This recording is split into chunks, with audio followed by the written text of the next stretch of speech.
Hi, I'm Johnny and you're watching the Hexy Beast, and on today's episode I'm just going to be doing a quick review of this game right here, Solar Storm. So, join me at the table.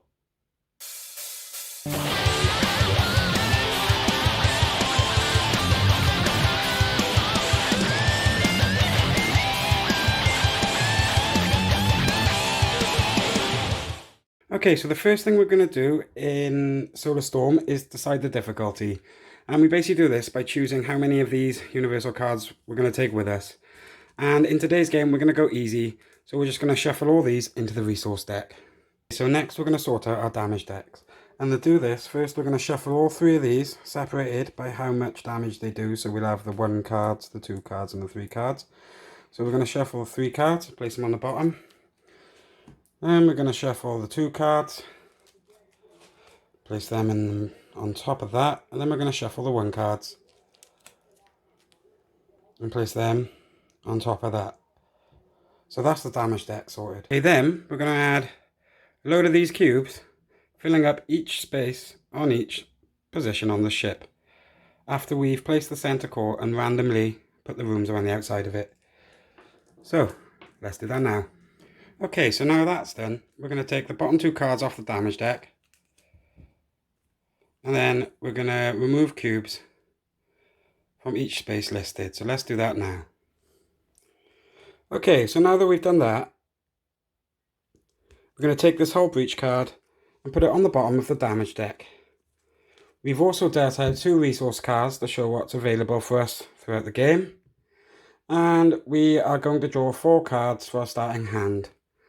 We're never allowed to have more than 6 in our hand either. If we do, we'll have to discard down. So anyway, let's just get our meeples on the board. Okay, first thing you're going to do is you're going to place these 3 different coloured meeples in the energy core space, ready to start the game. You're then going to take this other meeple and keep it to one side. Okay, so in the solo mode for Solar Storm, you're going to be using this commander meeple to take turns for each of the colours. And basically, you have 3 actions a turn, and you can choose from any of these actions here. We're going to get into some gameplay, and I'll explain it as we go, basically. Okay, so let's take yellow's first turn. So the first action we can do is move. So I'm going to spend 1 action to move to the armory.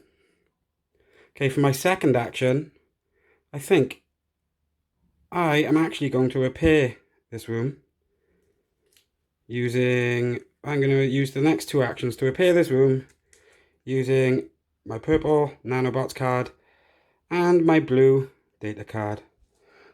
So that would mean I would be able to replace the cubes here by doing the repair action. So now that we've done that, if I don't drop everything everywhere, that will be the end of yellow's turn. At this point, we're basically then going to move on to phase 2, which I'll show you now. So it says we can either choose to take 1 of these face-up cards or 2 from the deck. And in this situation, because I have actually only got 2 cards left in my hand, and we know that we're probably going to need that green, I'm actually going to take this 1 card, which will then instantly replenish. And then we would move on to phase 3 of the turn, which I'm going to show you now, which is damaging the ship. So at this point of the turn, what would happen is we take the top card of the damage deck, turn it over, and then remove a cube from the room indicated. In this case, it's the armory. That's a shame because we've just fully repaired it. Okay, now, player's going to move to the blue turn. And the same as before, we get to take 3 actions from this list. So blue is going to take his first action to move to the armory. And then, he's going to take a second action to scavenge. And this basically means that we're going to roll this dice. And as you can see, based on the result, we'll get to either take 1 card or take 2 cards. So if we roll a 3, a 4, or 5, we'll get to take 1 card. And if we roll a 6, we get to take 2 cards. So let's see what happens. So anyway, roll dice. Oh, it was a 3, which means we get to take 1 card. Alright, knowing that there's nothing I need, right here, right now, we're going to go for 1 off the top of the deck. We drew a metal card. Okay, so blue has 1 action left. There's not really much else he can do this turn, so he's going to save it up for next turn.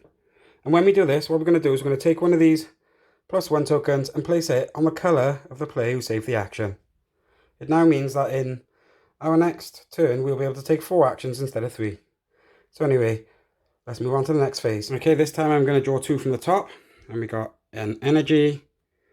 Ooh, we got 2 energy. Okay, now back to the damage phase. This time, we're going to remove a cube from the med base. Now time for Red's turn. Okay, looking at the cards we got, Red's turn is going to be quite eventful. So for our first action, I think what we're going to do is Red is going to move over to the crew quarters and discard this green, this energy card, so that we can repair the final space. Okay, so now the room is fully repaired, and in our hand we also have the requirements needed in order to divert power from this room, which is basically our main goal.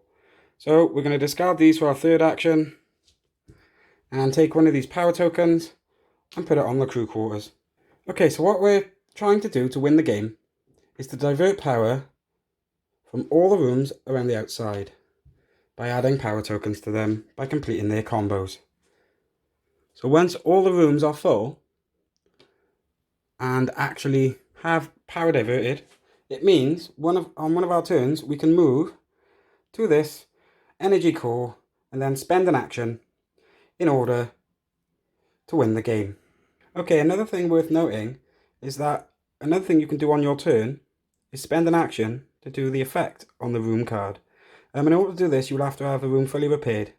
So this means I could move a player's meeple to a room that has another meeple in it.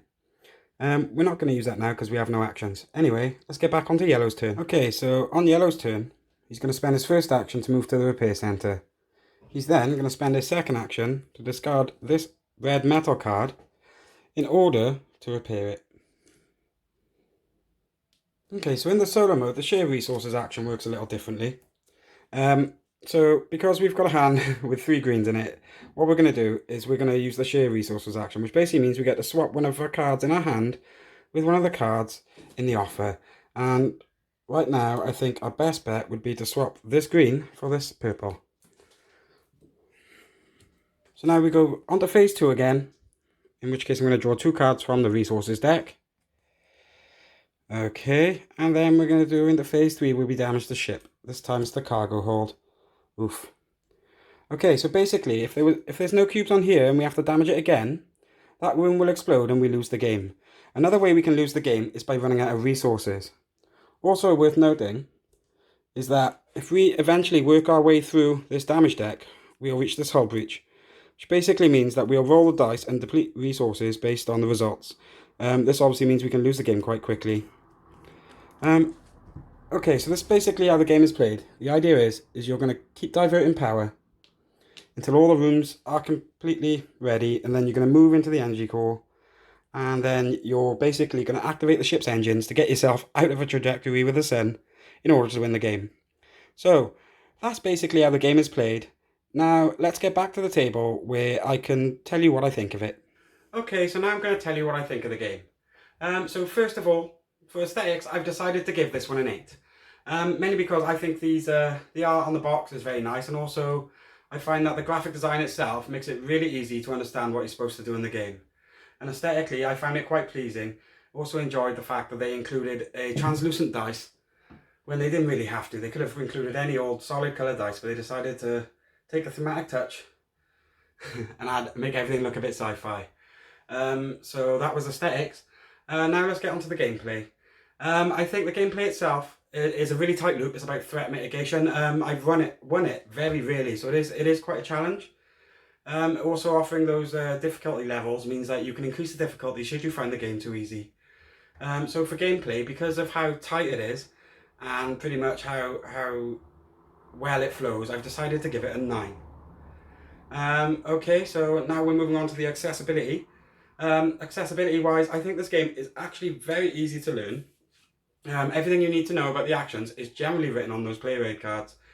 I found that the rulebook is quite small, it's a bit dark, but in general I thought it was a very well laid out, and it really did help me learn to play the game. So for the accessibility features, I've decided to give this one an 8 also. So that brings the total score of this game to 9.3. I find this to be a real gem, and I think I'm going to spend a lot of time playing it, and it's going to end up on my table quite often. So if you like what you see, please feel free to smash that subscribe button up there and check out another one of my videos up here. I've been Johnny, you've been watching A Hexy Beast, and most of all, stay hexy everyone.